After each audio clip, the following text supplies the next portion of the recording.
Actually, I do think there's a big shift between RTB buying, which was predominantly the case in the US, now to programmatic buying. The big difference is that we can use basically our leverage as Group M trading to get better access to inventory.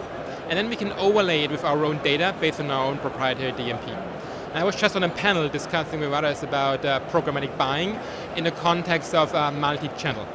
So the big difference and the big shift that I see in the future is that it's not just about display anymore, it's really about the audience and how can I reach the audience across all the different channels, whether it's now video, display, mobile, and even digital out of home and digital radio, which is what we already offer in the US. Given that Europe is sort of an amalgam, it's not, Europe isn't a country, right? A lot of sort of small markets. How does that translate into Europe? Is audience buying and our audience guarantees as important as they are in the US? It's definitely as important, even though with a little bit different spin. In the US, it's all about performance. That's how the industry started. In the US, in Europe, it's much more about branding, upper funnel tactics, and therefore we see much more programmatic buying in the video space.